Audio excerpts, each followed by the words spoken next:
Primeiro livro de Samuel, capítulo de número 1. Essa história é bem conhecida. Nesses dias das mães, Deus colocou no meu coração essa palavra para compartilhar brevemente com cada um de vocês.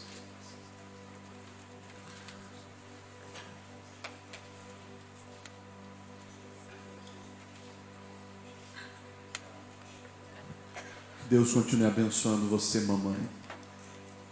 Que Deus continue abençoando essas mulheres que fazem a diferença. Deixa eu fazer uma pergunta antes de nós lermos o texto. As mães que estão aqui presentes, e quero fazer também para os homens. Deixa eu começar para os homens. Homens, respondam para mim, sim ou não. Na opinião de vocês, homens, é difícil exercer o papel de mãe? Sim ou não, homens? Deixa eu perguntar então para as mães. Mulheres, todas as mulheres, até aquelas que não são mãe ainda, é difícil exercer o papel da maternidade? Educar, ensinar, projetar um caminho. Você está ali com outro ser humano para você encaminhar. É difícil. Tem as suas dificuldades. Mas como eu falei, Deus, na sua soberania, Ele ao longo da vida vai preparando cada um de vocês, os homens para a paternidade, as mulheres para a maternidade, para que vocês sejam esse instrumento de continuidade dos projetos divinos. Vocês entendem dessa forma, amém? Nós vamos ver um pouquinho aqui de como foi o preparo de um coração de mãe para que um dos maiores homens que pisou nessa terra fosse forjado. Samuel. Presta atenção nessa história. O texto diz assim: havia certo homem de Ramataim, Zufita, dos montes de Efraim, chamado Eucana, filho de Jeroão, neto de Eliú, bisneto de Tou, filho do Efraimita Zuf. Eucana tinha duas mulheres. Uma se chamava Ana, a outra Penina. Penina tinha filhos. Ana, porém, não tinha. Todos os anos, esse homem subia de sua cidade a Siló para adorar e sacrificar ao Senhor dos Exércitos. Lá, Ofni e Finéias, os dois filhos de Eli, eram sacerdotes do Senhor. No dia em que Eucana oferecia sacrifícios, dava porção à sua mulher Penina e a todos os filhos e filhas dela. Mas a Ana dava uma porção dupla, porque a amava, apesar de que o Senhor a tinha deixado estéril. E porque o Senhor a tinha deixado estéril, a sua rival a provocava continuamente a fim de irritá-la. Isso acontecia ano após ano. E sempre que Ana subia à casa do Senhor, a sua rival a provocava, ela chorava e não comia. Eucana, seu marido, lhe perguntava: Ana, por que você está chorando? Por que não come? Por que está tão triste? Será que eu não sou melhor para você do que 10 filhos? Que certa vez, quando terminou de comer e beber em Siló, estando o sacerdote ali sentado numa cadeira junto à entrada do santuário do Senhor, Ana se levantou, com a alma amargurada, chorou muito e orou ao Senhor. E fez um voto dizendo: ó Senhor dos Exércitos, se tu deres atenção à humilhação da tua serva, te lembrares de mim e não te esqueceres da tua serva, mas deres um filho, então eu o dedicarei ao Senhor por todos os dias de sua vida. O seu cabelo e a sua barba nunca serão cortados. Amém? Até aqui.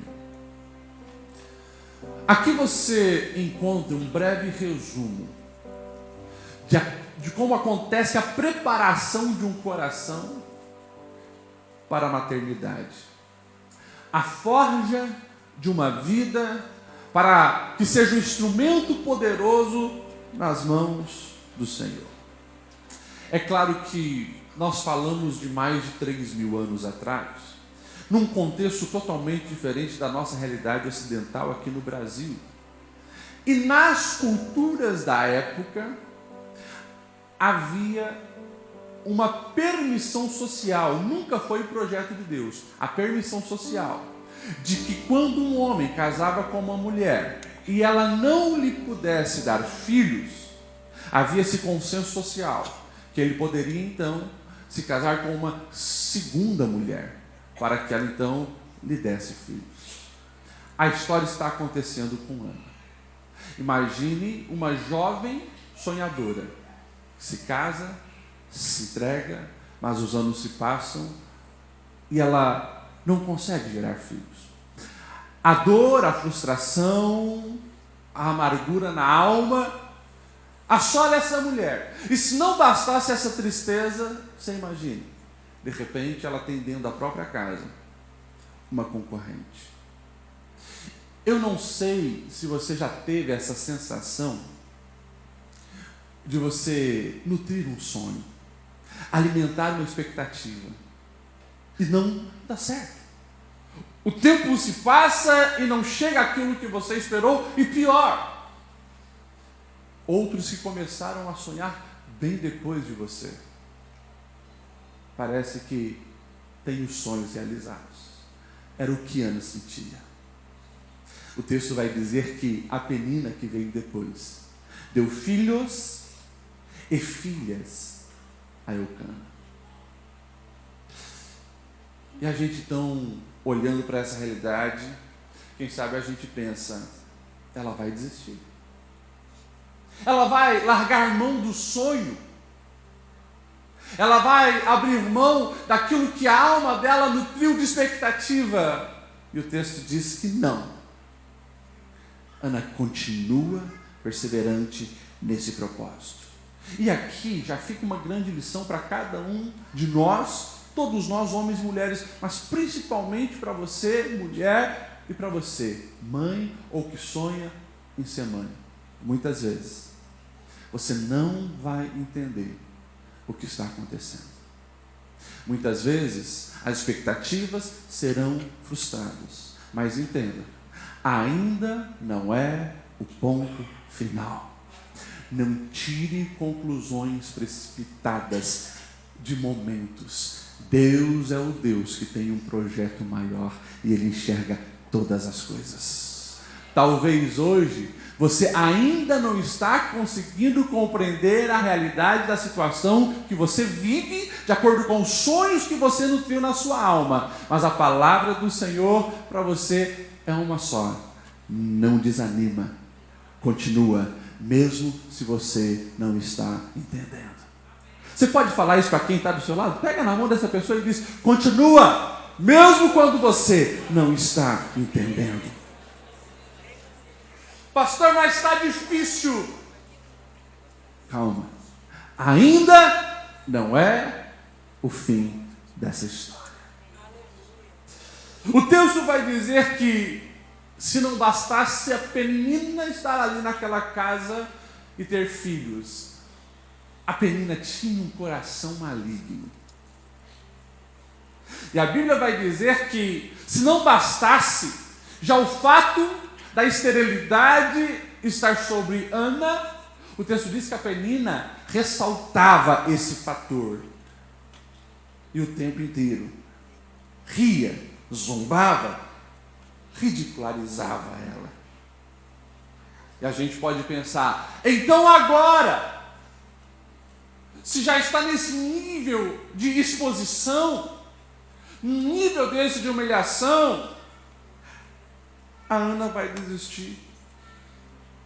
E o texto vai dizer que Ana chorava, se afligia. Aqui a gente percebe até mesmo sintomas de alguém em depressão, porque o texto vai dizer que chegou um momento que ela não comia e chorava.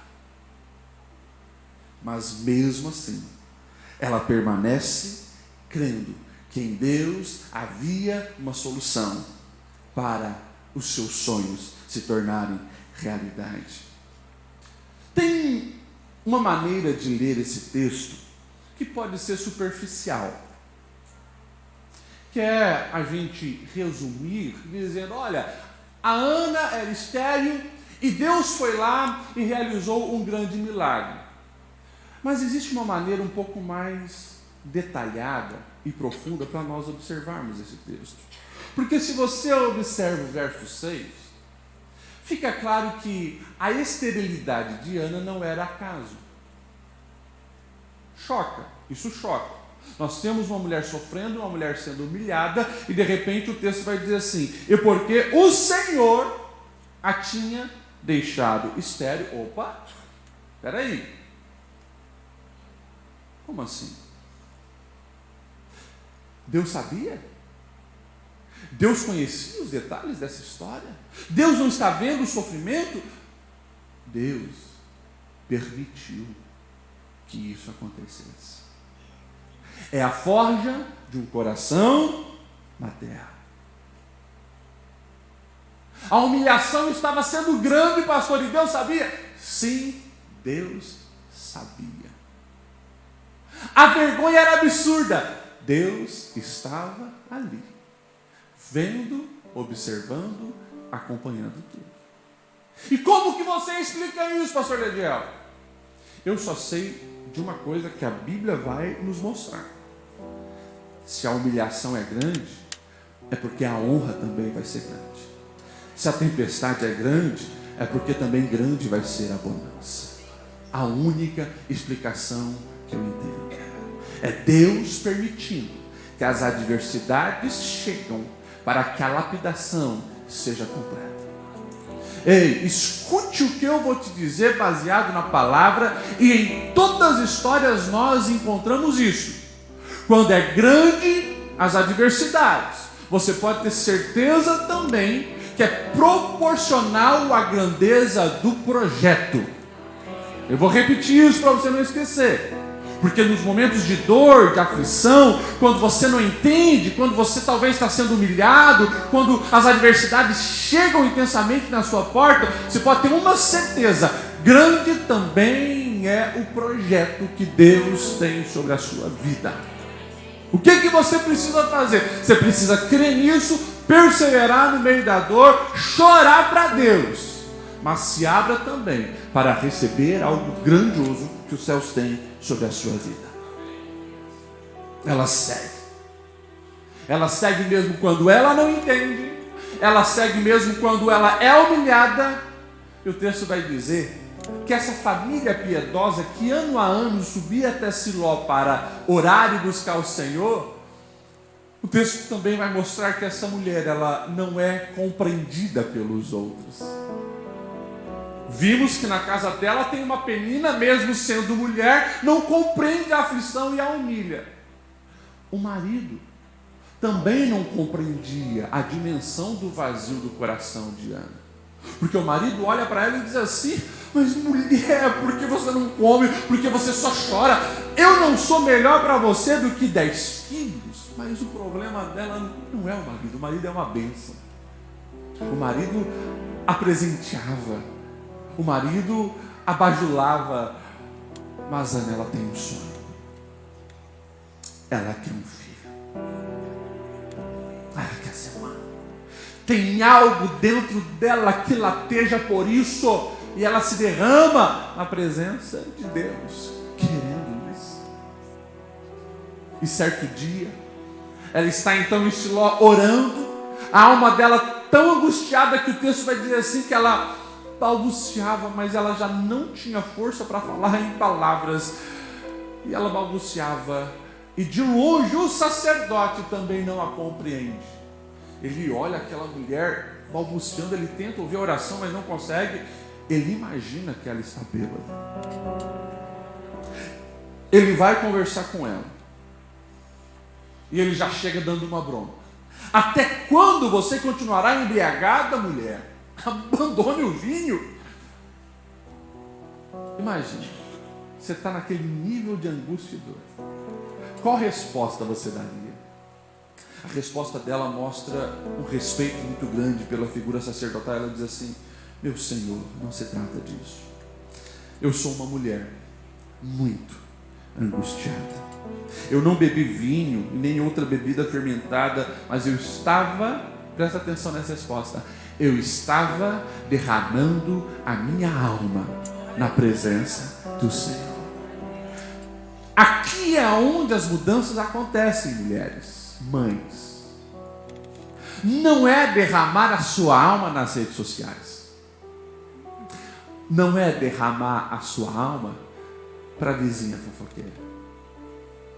Não é derramar a sua alma sobre quem não vai compreender e não vai poder fazer nada por você.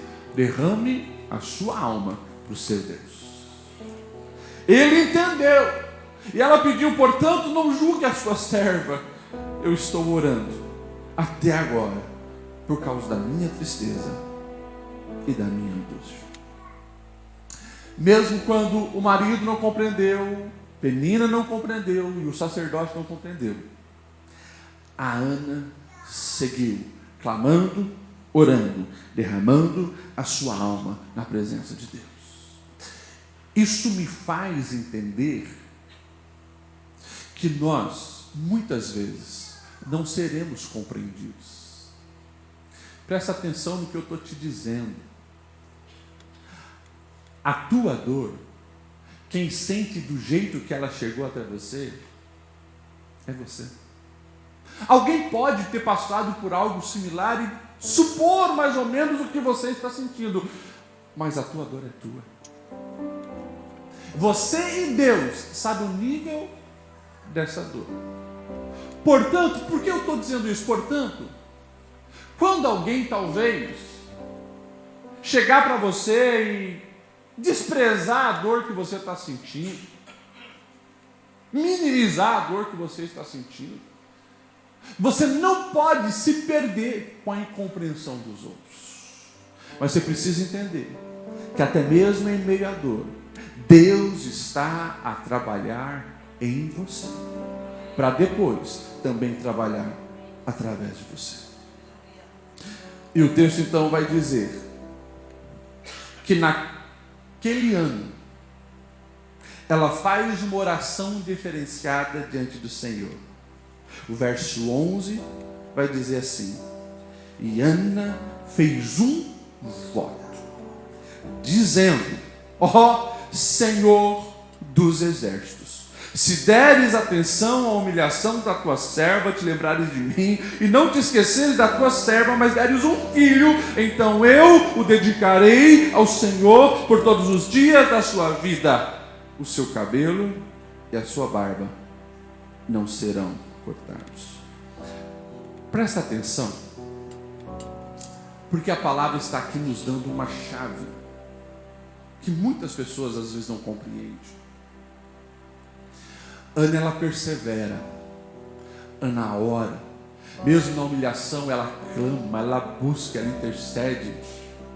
Só que Deus vai permitindo que o nível de adversidade se intensifique, porque Deus queria que ela entendesse o propósito da bênção. A oração dela é: me dá um filho, me dá um filho, me dá um filho. Passa ano e entra ano, e ela está pedindo isso. Deus quer dar um filho para Ana? Sim ou não? Sim. Mas Deus também não quer só um filho para Ana. Deus tem necessidades para o povo de Israel. Deus está precisando de um juiz. Deus está precisando de um sacerdote. Deus está precisando de um profeta. Ana está aqui. Um filho, um filho. Ela vai sendo pressionada na prensa da dor, da angústia e do sofrimento. Nesse ano, de tanto orar, ela entendeu: Senhor, eu vim aqui fazer um voto, não apenas um pedido, um voto. Se me deres um filho, então eu o dedicarei totalmente ao Senhor. Opa! Agora sim. Ela passou por todos aqueles anos de angústia para entender que a bênção que Deus tem para ela não é somente para ela. mas é para ela abençoar também toda a nação de Israel. E daí, se a gente olha aqui a continuação do texto, o próprio sacerdote que antes não tinha compreendido, olha para ela e diz, verso 17: vá em paz, que o Deus de Israel lhe conceda o que você pediu. E ela respondeu, verso 18: eu espero que Deus seja benevolente com a sua serva. E o texto diz assim, olha só, o que é alguém que recebe uma palavra de fé que vem dos céus? Ela seguiu o caminho, comeu, o seu rosto já não estava mais abatido. Ela não sai daquele tabernáculo, daquele templo, ela não sai grávida, mas ela sai gestando pela fé. Tanto que o comportamento dela muda. Aquela que não tinha força para se alimentar, ela come. Aquela que só chorava, o texto diz, já não está mais com o semblante abatido, porque ela sai com uma convicção: a chave virou, eu entendi o que Deus tem para a minha vida. Verso 20, para nós finalizarmos. Assim Ana engravidou, e no devido tempo deu à luz um filho, e deu o nome de Samuel, dizendo: eu pedi ao Senhor. E Ana consagra Samuel ao Senhor. 3.000 anos se passaram. Eu não sei dizer o nome de nenhum dos filhos da zombadora Penina. Aquela que se dedicou a querer humilhar os outros desapareceu na história. Agora, o filho de Ana, eu e você conhecemos. O nome dele é Samuel. Samuel, grande profeta, o maior dos juízes, aquele que foi um excelente sacerdote, mudou toda a história da nação de Israel. Por quê? Porque teve uma mãe com o coração aflito, angustiado, moldado pela dor, mas que recebeu dos céus o propósito para encaminhar e forjar também um grande homem que impactou a história. Eu convido você a se colocar em pé. Eu não sei, mãe, mulher que está aqui, qual tem sido o nível da tua dor, das tuas lágrimas, do teu sofrimento, das tuas angústias. Aquilo que, quem sabe, só o teu chuveiro e o teu travesseiro pode dizer. Deus viu, Deus sabe e Deus está trabalhando. Vai se aproximando de Deus. E eu estou aqui afirmando para você que a dor que chega até nós, homens e mulheres, não é para nos matar. A adversidade não é para nos colocar numa cama.